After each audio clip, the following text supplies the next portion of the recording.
Hello and welcome to the beautiful stream. This is session 3 of daily meditation challenge, 30 days meditating 2 hours every day in 2 sessions. But this is session 3 because I did the other session as a recording of the video in the camera instead of a live stream. I don't have any more anxiety of streaming. I really don't feel like there is any difference, especially for the fact that nobody is watching. I would really like the first viewer. I will celebrate highly once the first viewer is going to show up. It's gonna be a beautiful day. Hopefully it's today. This is Sophie, my little beautiful dog. She's very affectionate. She is 13 months old, 1 year and 1 month. And she is a rescue dog. A rescue dog. She's a very small, medium-sized dog. As you can see, we already have music. So we are making higher quality streams, baby. Whoop. You dropped. You dropped. She almost fell trying to sit on my lap. And I want to talk a bit about the fact that nobody's watching, which is a blessing because nobody's watching me stumble and fumble my words. But as always, I always say this is a judgment-free zone, and we don't judge if we do not have the right words to express our ideas. But lately, because I do a bit of a holotropic meditation before I film anything, it gets me focused, and it's also making me a lot more capable of coming up with beautiful and interesting things to say. Today I've talked quite a bit, and usually these streams get way better after the meditation. I'm gonna do 1 hour and 3 minutes, and once the screen of that laptop over there, I know you can't see it, but once it goes off, I'm going to do a holotropic meditation, which is 30 breaths, very fast in and out. I'm gonna put Sophie in her chair. This is her chair. I'm gonna put her here because she's a bit active, a bit too active to sit on my lap. And yeah, you want to grab me again? No, please stop. Please stop. Stop. Why are you begging for so much attention? And it's interesting because she really likes this. Hey, stop. Okay? Stop. I'm serious. Stop. And she's a bit more active than usual. And it's quite nice to really see and really get the distraction from the outside for once. Whenever I get meditating, she distracts me a bit sometimes. Whenever she goes near the wires, she has a very nice, beautiful way of eating the wires and taking out the hardwood. Hey, let's go here. Oh, sorry. I don't know what I did. I didn't touch you. Okay? I did not touch you. I just, I don't know. Maybe I caught your skin here. I don't know. I think I caught her skin right on this corner or something. I don't know what happened. I pushed her gently back. Anyways, as I was saying, nobody's watching, and that's a blessing because I get to not really feel any anxiety. And even if someone was watching, that would have been even better because, of course, the purpose of this is to do the challenge and share with the people of the internet what I'm doing. I am a firm believer that meditation can change your life. It changed my life when I was 18. I've talked and said this many times on the channel. I think I need to position the camera better. Just a tiny bit higher.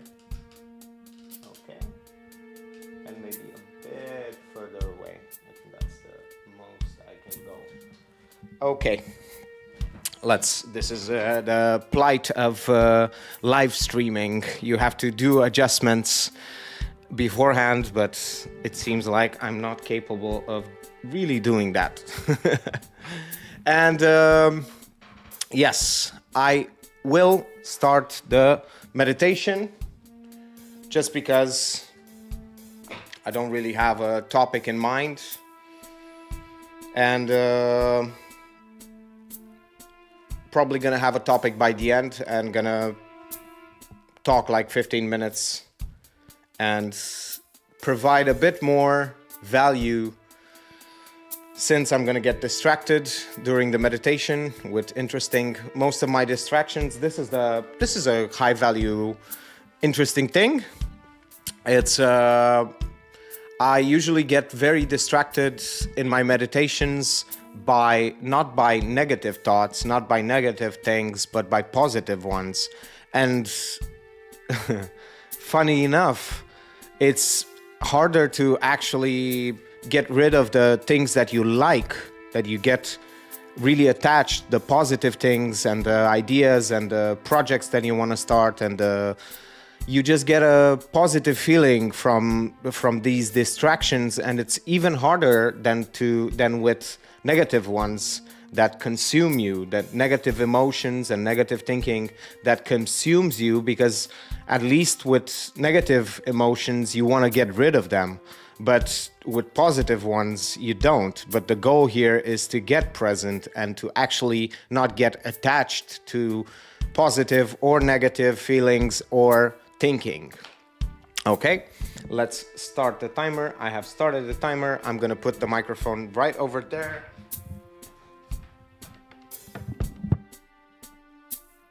And the glass is right over here.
Come.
And there you go, the meditation is over. I'm gonna put the music a bit down. There is someone. Oh, a friend of mine just watched. We had the first beautiful viewer. Thank you for being here. I had a lovely, beautiful session. It was amazing. And I was thinking the same thing that happens with Sophie with the ball. She gets more desire to have the ball whenever I take it. And I believe that's exactly what happens to us as well. Whenever we don't have something or we've lost something, we desire it even more. She likes to bite my wires. I have to keep them like this until a few days. In a few days, I'm going to have a wireless microphone. So she gets more desired when I take the ball away than when she has the ball. So she builds this rapport with the ball, and it gets to represent more than it is. When we don't have something, we build it in our mind more. We make it to be something very special. But usually when we get it, it's not that impressive. Most of the things that are really fulfilling and make us happy we don't usually desire them that much. They just happen as a byproduct of life. Beautiful memories, surprises, nights with friends, a beautiful barbecue, anything like that. Barbecue with family, memories, something that is not it's not, you are not craving. You don't have this weird obsession with the idea of those things. Of course, when you don't have them, you do miss them. But I don't believe you desire them as much as you desire success. And it's an interesting thing to understand that we sometimes build those things that we build them more into our mind than we usually, than they are, than I cannot English. But as always, remember, we do not judge in this community, judgment-free community. And it's more important actually it's a bit better to actually judge other people, than to judge yourself. But most of the times, all of the people I've met judge themselves so harshly. They are their own worst critic, and they judge everything that they do. They scrutinize everything, and it doesn't click in their mind. And it didn't click in my mind for a long time that if you judge yourself, it doesn't actually lead you to more quality work or quality outputs. It actually leads to less outputs.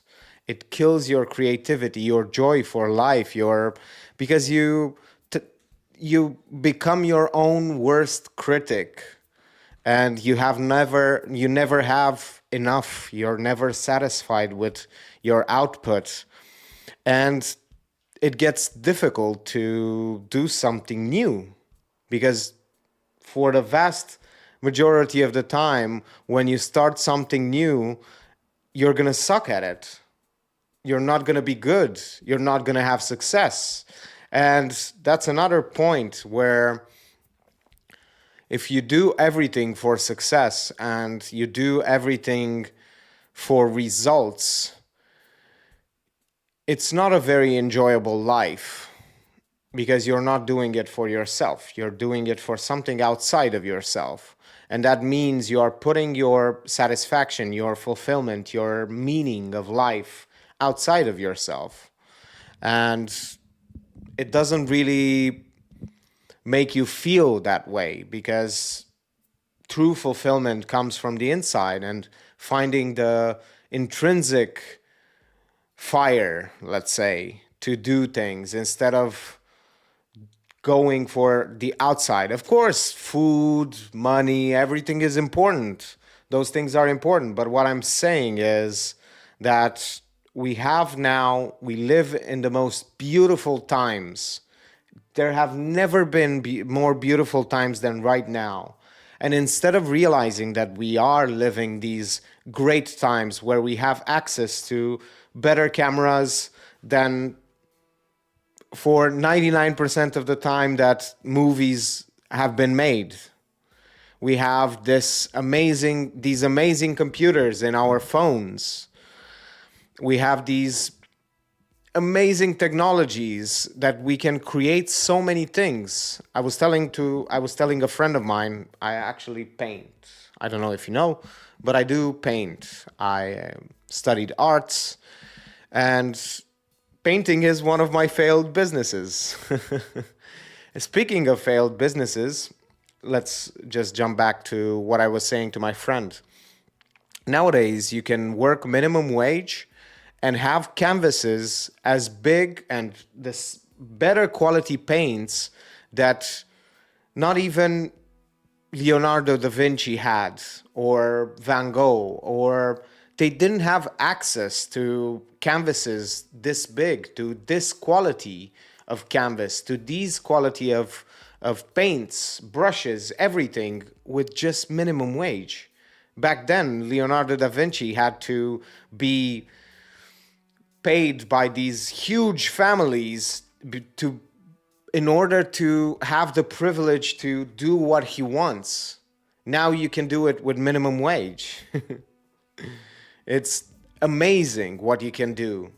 And the limitations are slowly becoming less and less and less. And still people, instead of creating, instead of making, instead of being and doing whatever they want, they limit themselves to excuses.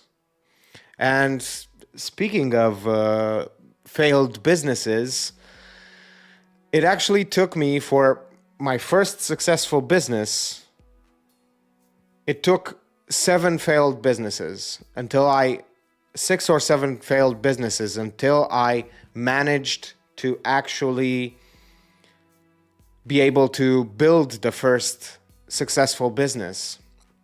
And funny enough, this is a very interesting thing that I've noticed about the meditation, is that it limits and it shortens the time from idea to action, to implementation. This 7th or 8th business I've started, it took me 1.5 years to actually start working on it. I was just planning, I was thinking, I was considering. I bought equipment which sat 1 year.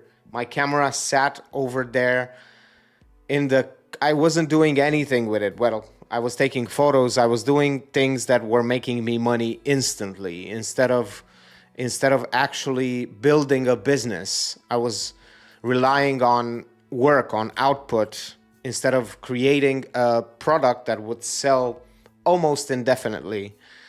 And considering the fact that it took 1.5 years and now it takes, I decided in the first meditation today, I decided that I want to stream. I felt like I wanted to stream. And from the first meditation, it took 2 hours until I figured out how to stream, and I actually did it.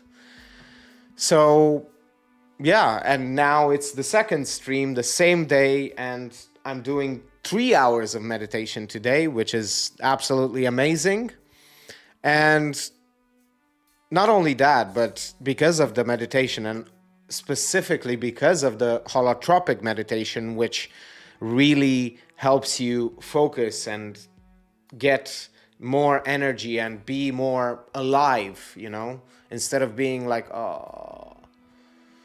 you are present, you become present, energetic, and very focused, and you have this internal fire or internal light, let's say, that really pushes you forward to do whatever you want. because it forces you and it puts you in a state of hyper alertness because whenever we are hyper alert, usually we are because of fight or flight response. But holotropic meditation bypasses that, and it puts you into an alert state without the two being triggered, and you are lowering the stress levels. You are seeing everything more clear, and it forces your mind. It's a bit more of a forceful meditation. That's why in the first 2 days, well, actually until this last meditation, the one that was in this stream, I was actually not looking forward to doing the holotropic meditation, mainly because I didn't have enough momentum to have it be a habitual thing. But once I did it a few more times today and yesterday and 2 days ago, before every video, it really became a lot better, and it doesn't feel like I'm forcing myself to do it, especially because I have a trigger where when the laptop shuts the screen down, I do it instantly, so I don't have to think about it. I don't have to decide. But today in this stream, I actually did it twice, even though I didn't have the trigger. I had the trigger, and then I did it once, and then I did it again. And I suggest, if you really want and you don't have any health issues with breathing, you know yourself to be a entirely healthy individual, I suggest not doing only transcendental meditation, which is, the classical, just box breathing, like, and you breathe in, you pause, you breathe out, you pause. Not only that, but doing a holotropic meditation 20 or 25 times, very fast, very deep, 25 times, and then exhaling everything, so that you've oxygenated your brain. And when you exhale and you hold your breath, you're recalibrating the CO2 inside of yourself, because you have excess oxygen. You need to build up more. And then you inhale, hold your breath again, and it's absolutely amazing, especially if you are building both of them, because you are getting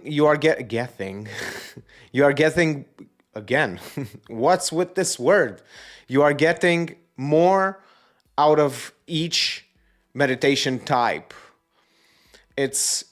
You are getting a lot of emotional stability, confidence, calmness, and stress reducing by doing transcendental meditation, and you get this intense, fiery energy from the holotropic meditation. So it's a very interesting and good thing, especially, I guess, for me. You might be asking yourself, why am I doing such a crazy challenge? Because it might seem a waste of time to meditate for 2 or 3 hours every day. But for me, I believe that it actually changed my life in 7 days. I cannot wait to see what happens until day 30.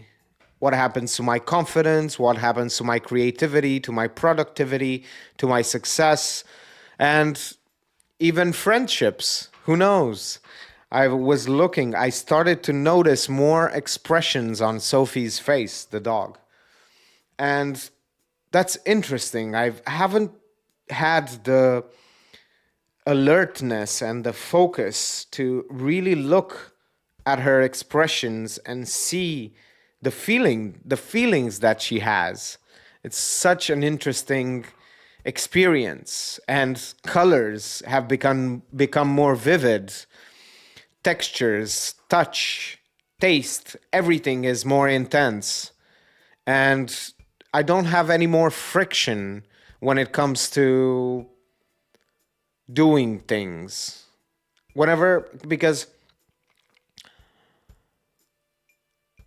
Mainly because I built a lot of momentum, but also because I don't view it as something difficult. It's very important, especially if you're working on a difficult thing on your computer.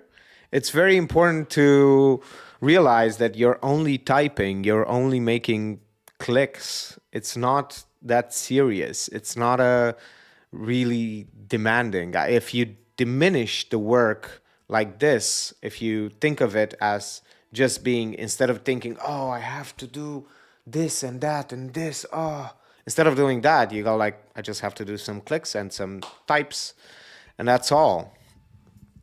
And I celebrated the fact that I had 2 viewers, which is very, very nice and very interesting due to the fact that it's important to celebrate. It's important to celebrate everything that you do, even if you are typing an email, even because that's the way you build up this gratitude, this habit of being and celebrating every little win.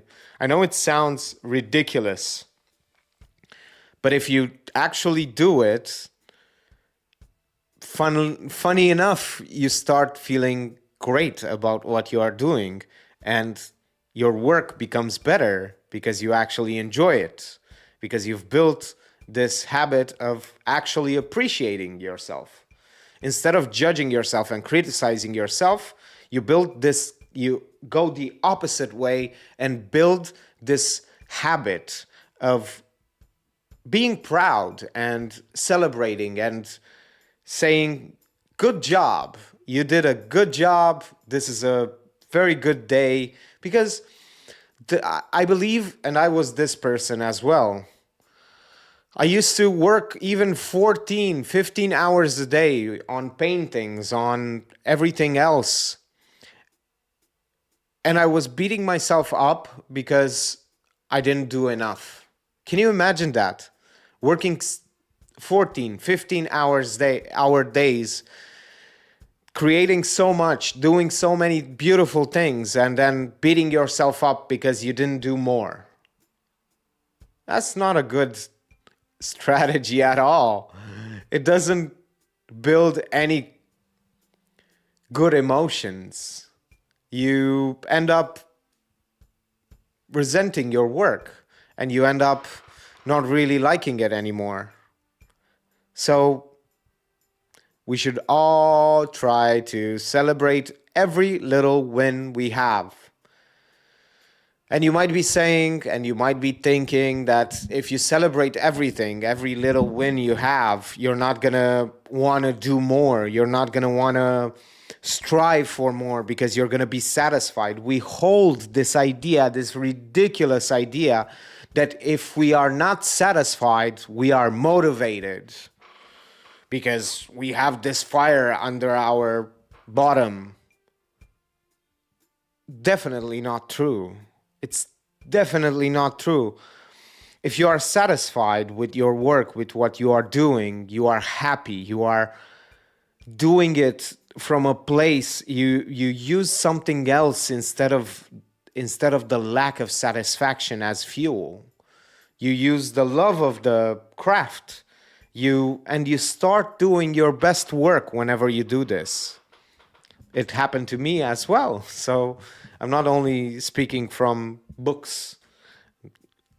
Anyways, you can look at me and say, this guy doesn't read anyway. So, books? What books?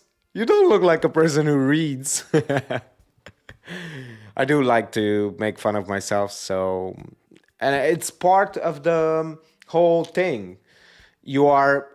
If you make fun of yourself, it's impossible to have high standards for yourself.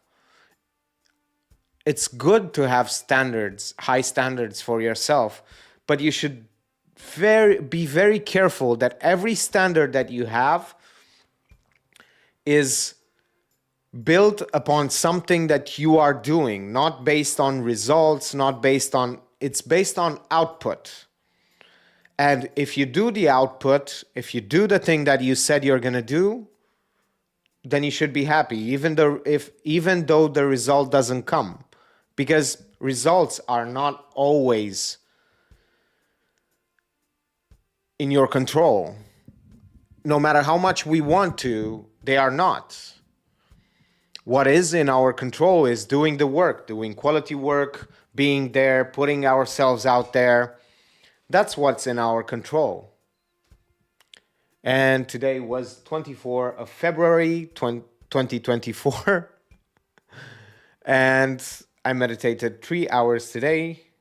I need to drink some tea and some water.